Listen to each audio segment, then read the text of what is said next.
Jamaica Society for the Prevention of Cruelty to Animals, JSPCA, shelters many of Jamaica's stray animals and offers them a second chance at love and life with the promise of a new home. The JSPCA was established in 1903, so we're 112 years old, and our mandate is to heal, rescue and protect Jamaica's animals. Our objectives are to try and educate Jamaicans on how to properly care for their animals, how to provide for them. A nation needs to care for its animals, its livestock, if it's to ever be truly self-sufficient. JSPCA was established by then Lady Lum, who was a governor of Jamaica's wife, and it was because of the amount of draft animals in general that are just left to suffer. A nation that doesn't provide properly for its own animals, doesn't care for them, has no compassion, without a doubt, it affects how society deals with each other. It's been scientifically proven that if a nation mistreats its animals, they mistreat each other.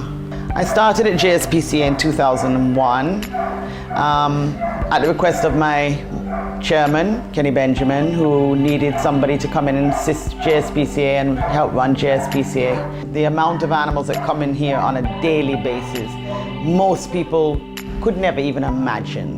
Hundreds of animals turn in, whether it's just for treatment, abandoned, injured, picked up off the streets, or what we go and collect. The work is endless. Once an animal comes in, it's going to be seen by a veterinarian. It's assessed. They decide, is it worth financially to treat, heal this animal? Is the extent of the injuries so severe that there's nothing that can be done? A lot of the animals who come in are usually hit by a car. I mean, it's plain and simple. Some people actually do it on purpose. We have such a huge stray problem in Jamaica that it's sometimes totally unavoidable. And many of them, once they've been hit by a car, we're looking at severe internal bleeding, broken back, broken legs, and more often than not, a large percentage are put down. To adopt a dog at the JSPCA, or a cat, a turtle, a rabbit, we're not particular. If we have it, we will put it up for adoption. Even goats. We've put up goats, we've even had donkeys adopted. So every animal that comes into JSPCA is given documentation, whether it is to be put down or not. We have to have a record. To adopt is easy. It's an expensive part of the operations of JSPCA. People don't realize to operate the shelter, how much money it costs to feed them, to medicate them, to care for them, washing out kennels, staffing. It's a tremendous burden, and it's very little benefit personally to the society except for what it does for the animals. We try and save those we can, that we can accommodate. We're very limited in space. People come in, they have a look at what we have, and if they like an animal, you fill out the paperwork. We do surgery because all animals that leave JSPCA must be neutered. And we do educational talks. We take animals into the schools with us. We show them how best to handle them, what not to do if you find an injured animal.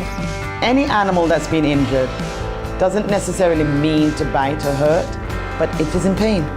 It's plain and simple. We go in, do these talks, teach them how to be compassionate, because we truly believe that the children become more compassionate with each other, will be more tolerant of each other if they can show love and express love and care for an animal. And you'll be surprised how many parents come in to us and say, I've come here without the cat or dog because my son or daughter has told me I have to bring it here. The educational program does make a difference with the children, and they love it. They really love it.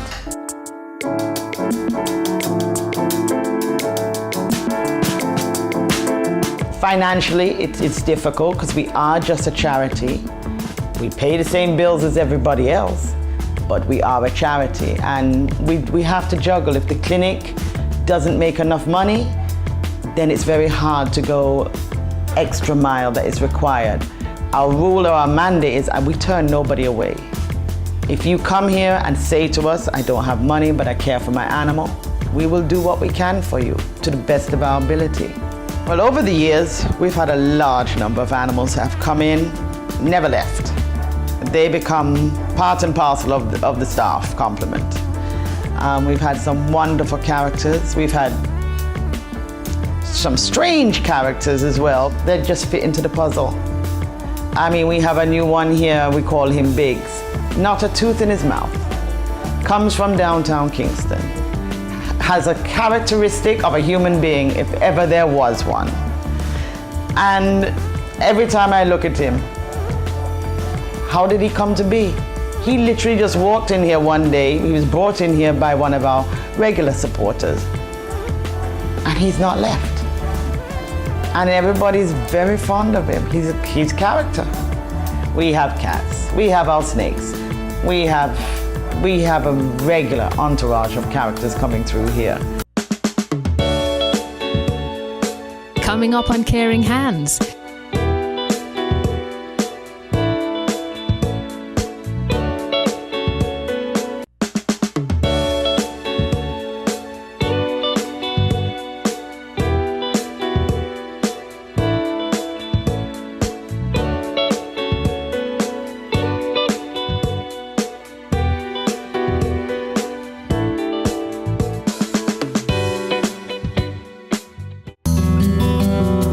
Currently, the JSPCA faces the grave dilemma of relocating their primary center since the government has put the property up for sale.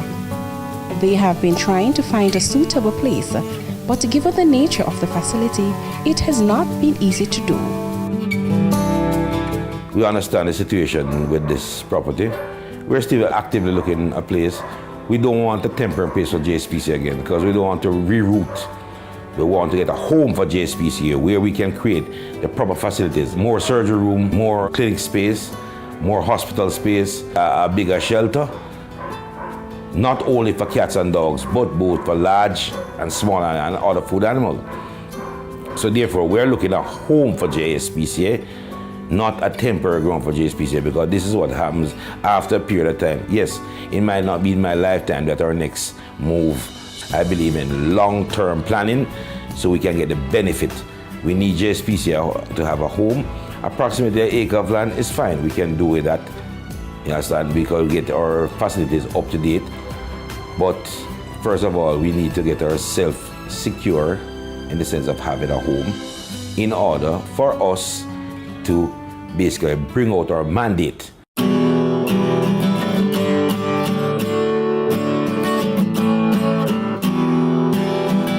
I do what I do here because the love of the profession and the love of animals. I'm not a vet because just want to be a vet. It's the love of the profession, and that's why I feel inspired to work 24/7 in my professional career. And my job is to make sure rescue, heal, and protect animals. And that's what I do best. JSPCA, as everybody knows, is a KPH of the Veterinary Society. We see all cases here from all different classes of people around. So we are seeing cases from people who just cannot afford it, to those who have pets as a hobby and basically willing to spend any amount of cash on these animals. Now, JSPCA here, at times we have to make very harsh decisions. Decisions like, for example, putting your animals to sleep, because one, I've stopped thinking about quantity of life, but thinking about quality of life. Whenever I change just from the quality of life that the animals are experiencing to just trying to save, trying to put our own emotional feelings involved in it and not think about the animal because you want the animal life to be prolonged under suffering. I have to make harsh decisions sometimes because in this life, we don't think about how long we live, but the quality of life that we live. An animal that serves you for 13 to 15 years, as we reach a stage where you start suffering, you need to make the decision, put that animal to sleep. And people probably think that, that the vet basically I'm cold-hearted and basically just go ahead and put these animals to sleep. Yes, it acts on us. It's a shelter and we have to make harsh decisions. For example, you have an inflow of X amount of animal and you have X minus Y space. The additional animals that will cause overstocking has to be put to sleep. So you have to go through what is called a selective process. What is meant by selective process? You look at the animals that will most likely be adopted. You understand? It can be color. A lot of people like black dogs because the fear of black dogs. You have to look at the breed. You have to look at the conformation of the animal. And there's quite a few things that are put in place because our shelter can accept and hold only a certain amount of animals. If we go over that capacity, we're setting up ourselves for having a lot of spread of infection, infestation of parasites, etc. So therefore, you know, people have heard about JSPCA putting animals to sleep and they have taken it out of context. We have to make harsh decisions. And because of that now, sometimes it's looked upon as if JSPCA goes around and put animals to sleep, but it's not so. When we have to make decisions, we have to make the decision. It costs me approximately $600 a day to maintain a stray animal. And maintaining a stray animal here, that means food, shelter, etc. After a certain period of time, if the animals are adopted, I have to make a decision and put the animal to sleep to create a space for an animal that will be adopted. Because don't care how much you be holding here from halfway through here to Papine, there's gonna come a day when you reach your maximum capacity and the same thing will happen all over again. So therefore, it's not a matter of space. What we need to do to prevent this from happening is do a population control. A population control, spaying and castration of an animal. Otherwise, neutering of your animals are very important to prevent unwanted animals around. Because as I said to people, one dog in this lifetime can produce over 500,000 offspring. And people say, oh, he's talking foolishness. What's meant by that? One dog produces 6 puppies approximately, average. Let's say 3 males, 3 females. Those 3 females, apart from a dog being bred again, those 3 females are producing 6, 6, 6. And by geometric progression, you find during the lifetime of a dog, you're looking at over 500,000 offspring. But we need to have an active program where we have an ongoing program. So therefore, on a daily basis, at least 5 days a week, we have a neutering program right across the island.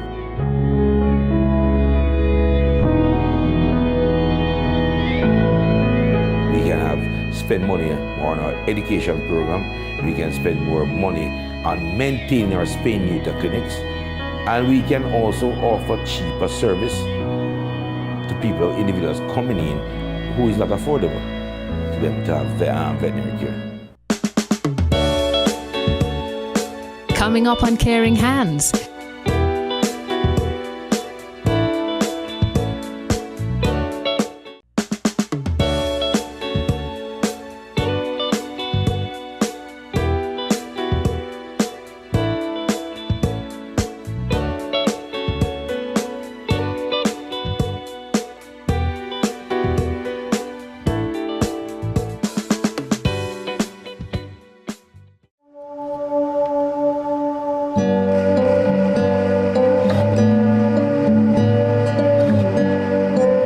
Mission Help the Paws is a youth initiative. We're trying to help the JSPCA to move from their current location because an edict was passed by the government for them to be moving by the end of November.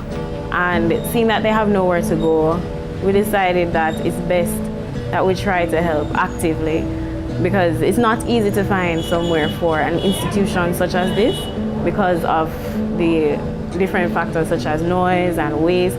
So there are different criteria that need to be met for a different location.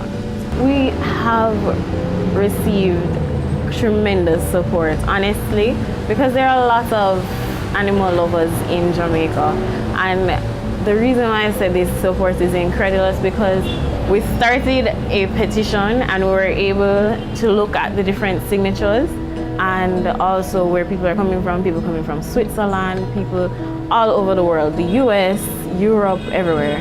So we're not only getting the support from Jamaica, but we're also getting it from everywhere. We thank everyone for the incredible support so far, but we're also appealing to those who haven't heard of Mission Help the Paws to like our Facebook page, which is Mission Help the Paws, or Instagram, which is Mission HTP, as well as our Twitter and Snapchat, which are Mission HTP.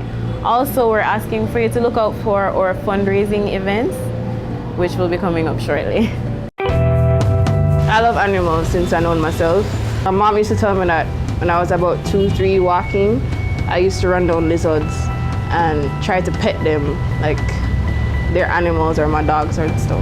I help with the staff, cleaning and walking the dogs, feeding them. And then after everything is done, when it's almost close to closing time, we normally take out a couple and play with them. So I love all animals, so I bond with all of them. It's a really great experience where you get to bond and watch surgeries, especially if your passion is in animals.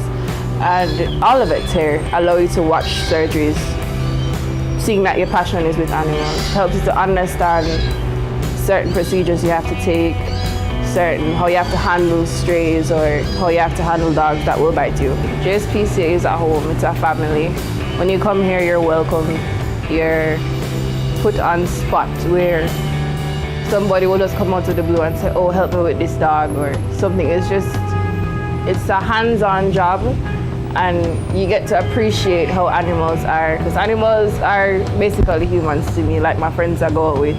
They're everybody's best friend.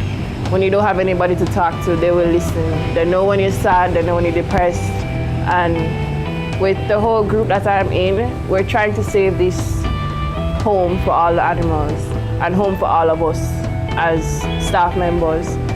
So the Mission HTP, what we're doing is basically helping them to find a new home, hopefully bigger, so we have a lot of space to keep the rest of the animals. We don't have to, try and promote adoption. We have a lot of animals coming in every day, so it would be well appreciated. Well, I've always wanted to volunteer here, actually.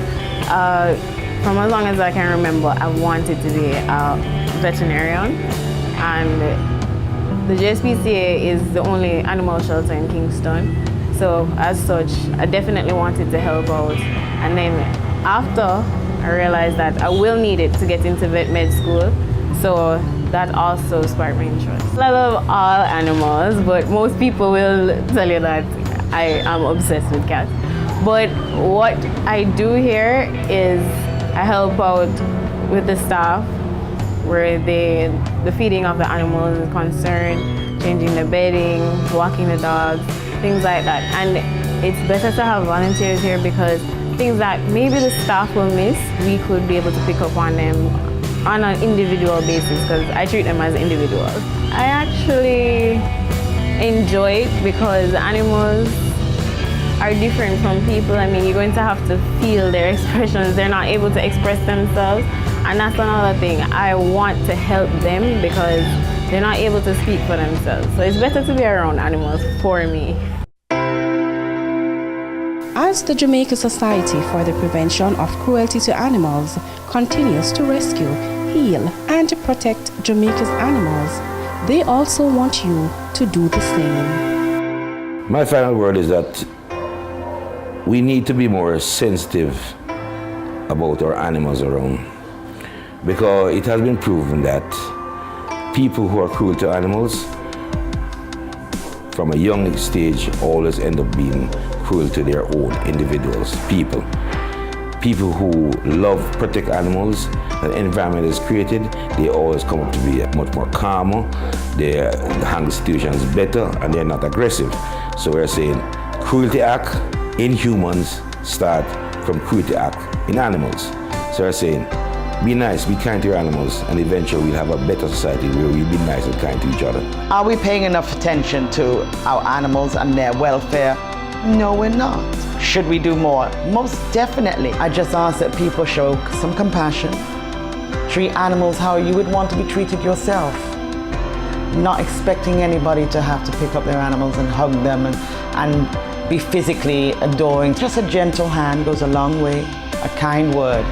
And these animals require 3 basic items, at least that: food, water, and shelter.